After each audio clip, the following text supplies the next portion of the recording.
Hey book readers, today I'm taking a moment to share some thoughts about the books I read this past month. I'm chatting about everything from classic sci-fi novels and a dark fairy tale to a horror novella and a famous award winner. First up is Waystation by Clifford Simak. Enoch Wallace is a Civil War veteran who's recruited by an alien to oversee Earth's transportation hub for intergalactic travelers.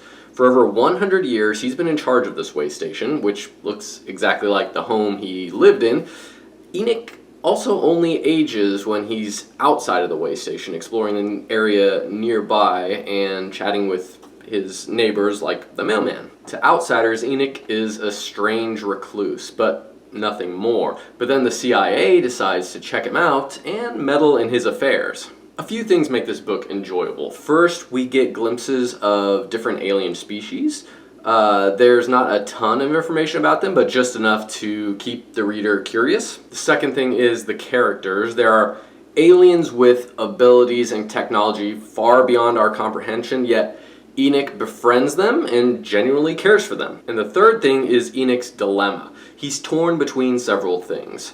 After all this time, does he still consider himself a human, or is he now just a resident of the stars? And if Earth is going to eventually engage in nuclear warfare, should he just give up on his people and move on to another planet? These are the things he has to wrestle with. And I gave this book 4 stars. It's easy to piece together and figure out how the book is going to end, but that didn't put a damper on my enjoyment of it. My only complaint is that there's only the barest attempt at a love story with some virtual reality chick. It felt forced and unnecessary. The second book I read this month was Nettle and Bone by T. Kingfisher. I'm liking T. Kingfisher more and more. Her writing is excellent, her characters are charming, and the worlds she creates have just the right amount of moving pieces. Nettle and Bone is a dark fairy tale in which Mara, the youngest princess from a small kingdom, has learned that her oldest sister was killed by an abusive prince who's now remarried to Mara's other sister, and he's hurting her as well. So Mara decides to do something about it, but no quest can begin until the right crew is assembled. So Mara teams up with a bone dog, a dustwife, a fairy godmother, a knight, and a demon-possessed chicken. Kingfisher does a great job putting Mara in this precarious political position of being a small kingdom between 2 larger kingdoms. One wrong step and Mara could be killed and see her kingdom overtaken by others, which is something she clearly doesn't want. And I gave this book 4 stars as well. Like I said earlier, this is a grown-up fairy tale. Yes, it has romance and humor, but there's also the specter of domestic violence looming over the whole thing. And the amount of magic in the book is good as well. It's not overwhelming, but I liked how it dealt with classic fairy tale tropes of blessings and curses, life and death. And lastly, the main female characters are women rather than teenage girls, which I appreciated. And the princesses have that strong sisterly vibe that Elsa and Anna have in the movie Frozen. Sorry, I have a 7-year-old and a 3-year-old daughters. We watch quite a bit of Frozen. I can probably see parallels between Frozen and nearly every book I read. Next up is The Invincible by Stanislaw Lem. And Lem is an author I've seen recommended a few times by Bart over at Bart's Bookspace, so I decided to give it a try. This 1960s book uses a common science fiction plot device you'll also see in Interstellar and Star Trek, where a second team is following up on an unsuccessful first mission. The planet they land on appears to be deserted. Appears.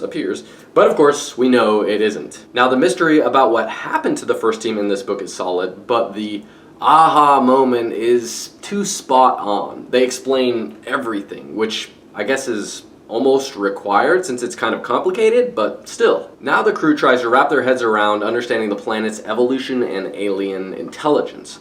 But then they have to make the call. To what degree do humans have the right to interfere with a planet's ecosystem? And I gave The Invincible 3 stars. It's a hard sci-fi with similarities to Rendezvous with Brahma, but with slightly better character development. Now, they're mostly military men and scientists who fit squarely into their boxes, and that's one thing that also kind of counts against this book, is that it's a space exploration bro fest. There are hardly any female characters in the book. In fact, I don't know if I can even remember a single one. Still, the book is more plot-driven and focuses on theoretical sci-fi rather than the characters. Interesting idea for the time, but one that's now been done a bunch. Another book I read this month was Less by Andrew Sean Greer. In order to avoid going to the wedding of a former partner, Arthur Less throws himself into working on new projects and attending literary events all over the world.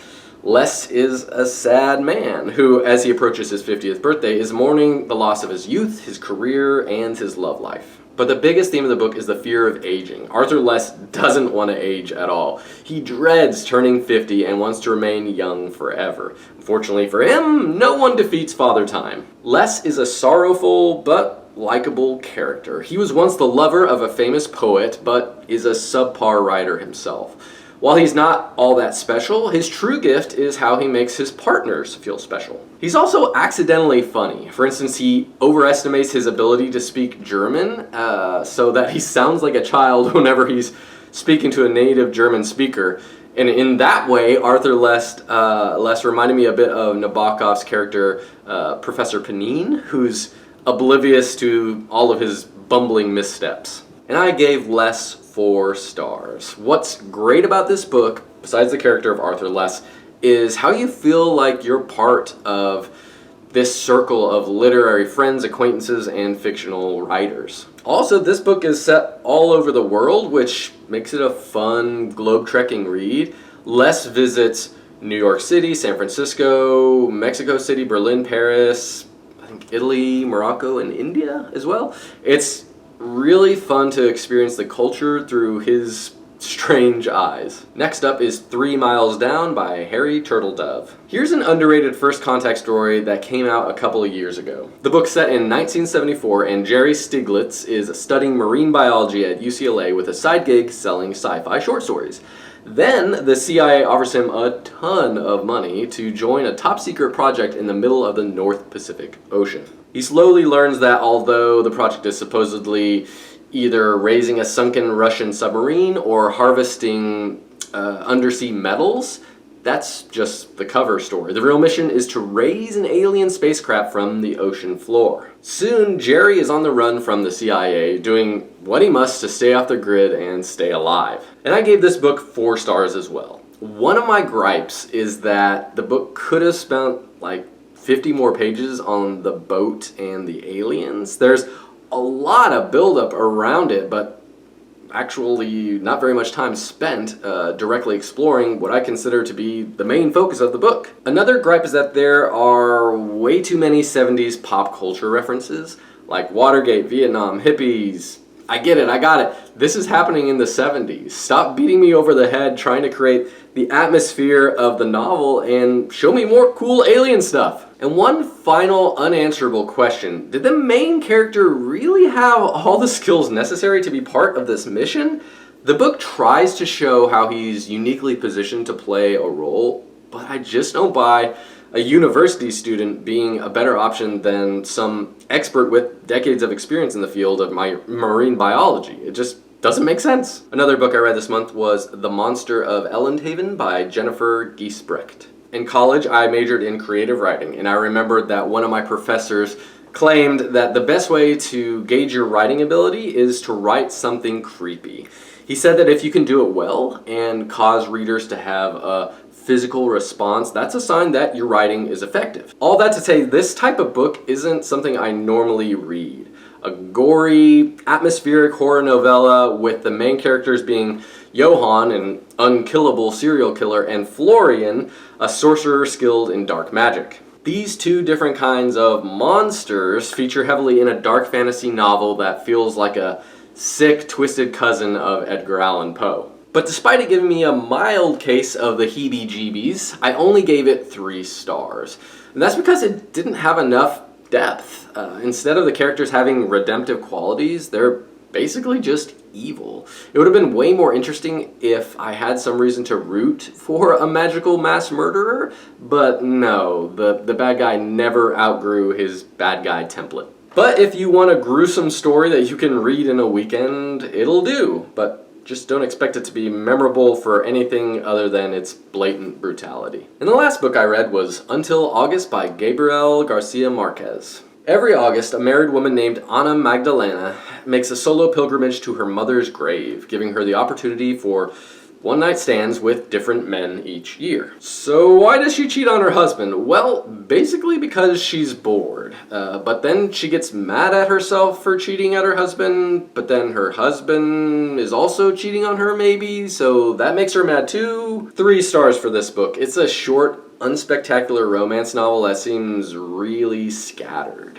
There were moments of really beautiful writing, but they get lost in all the incoherence of the book as a whole. I mean, I guess it's about sexual freedom and achieving personal satisfaction. I don't know. This was a weird one for me, which, I mean, it makes sense since I know now after doing a little bit of research that this was the author's final work and he didn't want it published, but his kids went ahead and published it anyway after heavy editing. It's not one that I'd recommend reading unless you're a huge fan of the author, Marquez. There you have it, the highs and lows of May 2024. Remember to like, subscribe, and let me know in the comments what books you finished recently. Happy reading!